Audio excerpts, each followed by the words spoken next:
So my name is Anthony Garcia. Hi, my name is Heather Garcia. I have been a Christian most of my life. I was saved when I was 25 years old. Served the Lord for a lot of years, and then I went away from the Lord after my divorce in 2000. Lived a really wild life after that because I left the church and just lived a very promiscuous lifestyle. I met Heather in 2001, I believe it was. We met, and we were always off and on, back and forth. But in that time, I was still living that lifestyle. I wanted to go back and forth. He kept asking me to marry him, and I kept saying no because I knew he wasn't ready. And about the time that we were planning our wedding, he actually got a new job and within his company, and it was extremely stressful because it was a new position for him, and it took a lot out of him. It was so stressful that I really felt like I was having a nervous breakdown sometimes. But so on top of all of that, then he's got all this stress, and then he's, fixing to head into a marriage that I don't even know if he really wanted to go into or not. Both of us brought in so much junk, but I had a past of, I had been married before, and I had just a lack of trust from that, and then other baggage that I brought in from my childhood that just made me really not trust people. And I think I really felt like that if I could control everything around me, then maybe I wouldn't get hurt again. And so there was really no room for error with me, and I think I brought a lot of that in, and it was hard for him to be under that. No man wants to be under somebody's thumb. So Heather and I finally got married, and when we decided to get married, she gave everything up and decided to give it a shot. I was still hiding things and doing things and living that life. While we were married, I was having an affair. He thought he was hiding it well, but he wasn't. And thinking that nobody knew that I had that lifestyle. And you can't do it. It'll come to a head, and it came to a head for me.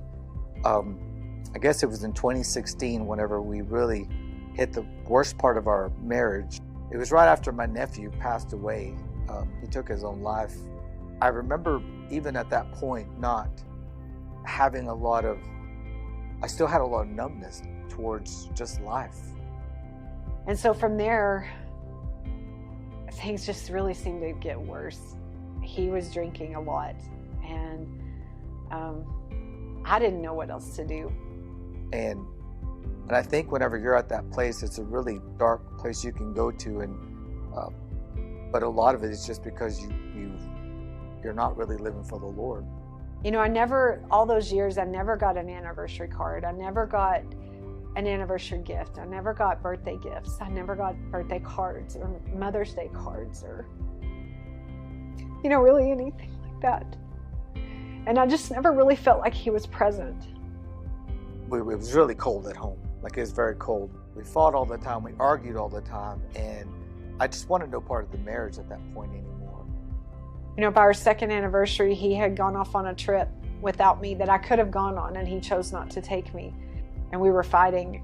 He told me later he really just was hoping when he got home I wouldn't be there. We were married, but we were like roommates more than anything because of what I'd brought in. And so that was starting to bottleneck into something that we were not going to be able to survive if we did not leave it to the Lord. And it was at that point that my wife built a prayer room. I immediately cleared out like half of my closet. I went in there and gave away clothes. I just gave away half my closet so that I could have a whole room in there just to be able to write prayers and have a space to just have my space with God. And I'll never forget that prayer room because I hated it. I didn't like that she was doing that. And I could hear her. She would just be walking around praise and worshiping. And all the time that I was doing that, God was actually working on me. And I was letting go of a lot of stuff. But I was kind of getting to a point where I just stopped fighting back. And instead, I would just take a deep breath and kind of walk away and just start praying. And to be honest, I think that kind of pissed him off more. A lot of it was just Holy Spirit. It was trying to prod me to come back and to see the Word. But a lot of it is just because whenever you're living that, you're literally living a life in darkness, really, because you can't choose. You can't be on both sides of this. You have to choose, and at that point, you're on this side. And so here we were at the worst part of our marriage that we were fixing to go through, and we needed God. I was not convinced that I needed to be in this marriage. The affair was spiraling out of control, and a lot of the other things I had going on in my life that I was doing at the time, and I was drinking a lot. I wanted to coat all the pain that I had. Here I was so far into this. Like I said, the only way I can describe it is just like a bottleneck, and I was just at the end of that bottle and just drinking my pain away and drinking the loss of my nephew and the affair that was just spiraling out of control, and my marriage that was out of control, and a job that was taking a lot from me. And so I still was just really a person that was just out of control. I had been in Europe for a week with my mom and our son, and I lost my phone. It got stolen. My very first day there, it got stolen. And when I came back, I ordered a new one.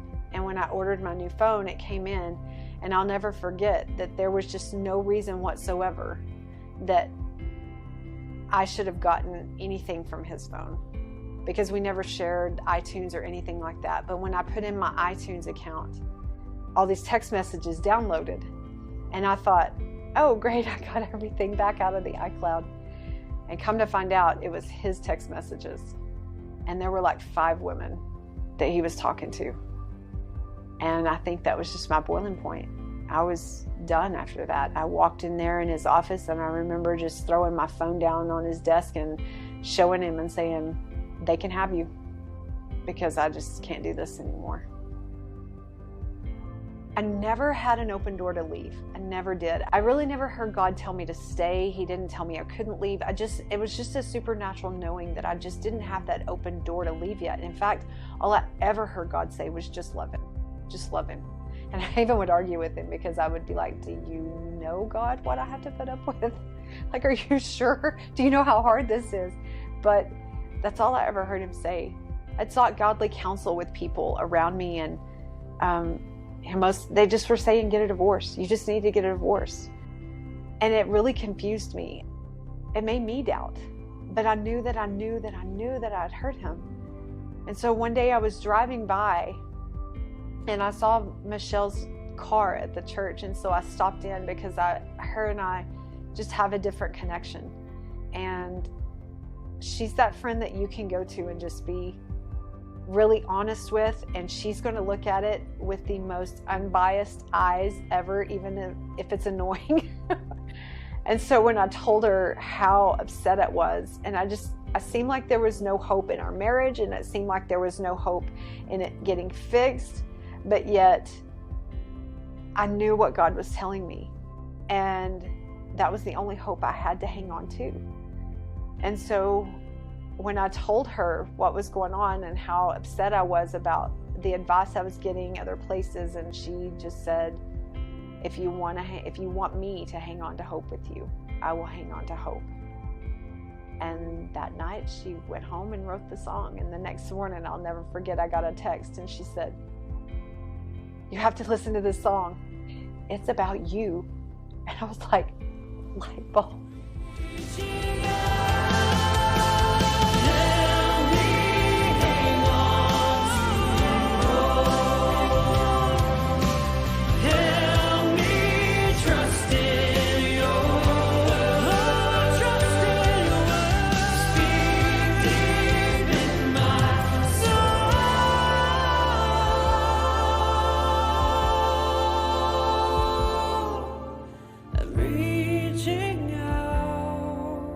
We started going to counseling with our pastors at the time.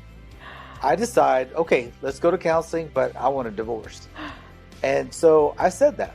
She says, that's fine. If that's what you want, then you could either wait outside or sit down right here while we work on sister here and get her some counseling. And I finally decided, well, I'm going to sit down. Our counselors looked, and she said, well, I'm assuming since you're still here that you're in. And he said, well, I'm not so sure about this. And she said, okay, well, I tell you what, if you give us 3 counseling sessions, and after that 3rd one, if you still want a divorce, then we'll send you on your way, and we'll continue to get her some freedom, and we'll bless you. So the moment I started to feel hope was 2 weeks after that, when I realized I 150% knew that I needed this. And it wasn't about an affair, it wasn't about the drinking, it was just about me. And it was something that was said in that counseling session. I remember he said, I don't know about your marriage. I don't know if I can save your marriage, but I know the Lord wants to save you. 20 years of just running from God. I'll never forget that moment of just feeling like, wow, like he still loves me. I don't care how tough I thought I was. I remember I just cried in front of this man. That was the moment that I started feeling hope. And there was just this snowball effect of where we were going to go from there. We went back the 4th week. I was like, okay, I think we might make it. Maybe we're going to make it. Was it easy at first? No, it was hard, but it led to our first marriage retreat that we did, and that's the first time I heard the song.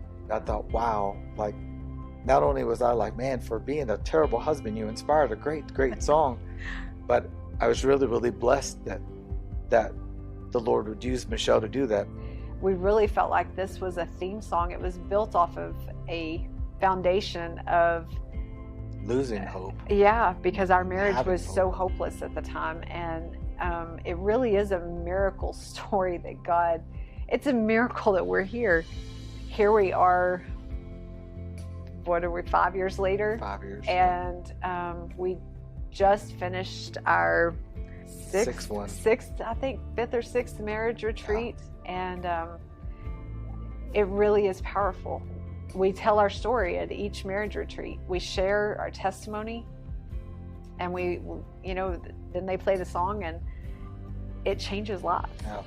It changes lives because of the fact that there's so many people out there that I don't care if it's a marriage or even if it's just a person who is in a place where just need some hope. They just feel like there's just no hope. And this song really touches down to your soul and gives you that hope that you can, whatever it is, God's going to change it. God's going to change whatever the situation is in your life. I think for me, it's the bridge. Because I know you're good to me. Yeah. You're so good to me. And the timing is perfect, and the waiting was all worth it. Yeah. Yeah, for me, and I go back to the moment where I was told the Lord still loved me, and he still wanted me. And so you look at that, this song says it all. And so thank you, Michelle, for the song personally for me and for our marriage, but yes. For me personally, just something that is going to be with me the rest of my life. And so I'm very blessed to have her not only as a friend but a sister. And I've known Michelle a lot of years, and truly blessed. Truly.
Breathe.